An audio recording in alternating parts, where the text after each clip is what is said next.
هز كده واحده واحده.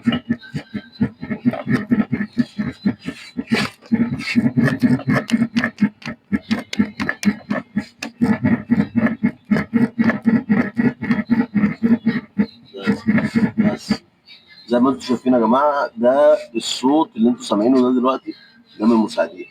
والصوت ده بيظهر معاك جدا، بيظهر معاك لما يكون انت على البطيء. هز كده واحده واحده.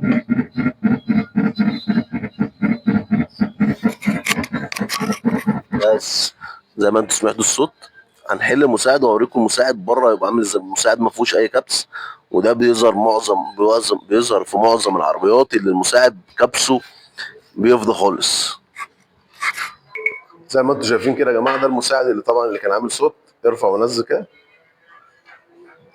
الله اكبر، الله اكبر، بسم الله ما شاء الله، بسم الله ما شاء الله. ده بص، اي مساعده يا جماعه بالشكل اللي انتم شايفينه ده كده، بالشكل اللي انتم شايفينه ده، يعمل معاك صوت بقبقه في الاسفلت، بقبق بقبق بق، نفس الصوت اللي انتم سمعتوه في اول الفيديو، ولكن بيبقى في العربيه حاجه مزعجه، مزعجه جدا، ما تقدرش تستحملها اصلا. الصوت ما تقدرش تستحمله.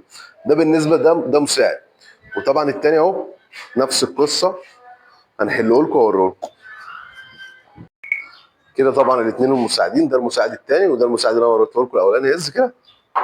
بصوا يا جماعه، احلى حاجه في الدنيا ممكن تشوفها الطعام والحلويات اللي ممكن تشوفها. متخيلين بقى عربيه ماشيه باثنين مساعدين؟ هز الثاني كده، هز الثاني. انتوا متخيلين عربيه ماشيه باثنين مساعدين بالشكل ده تبقى ماشيه عامله ازاي؟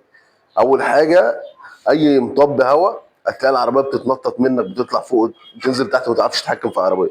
قلنا من ضمن الحاجات اللي ممكن تعمل لك عدم ثبات في العربيه المساعدين، لو بالشكل ده يا جماعه، لو بالشكل اللي انتوا شايفينه ده. ارحمونا،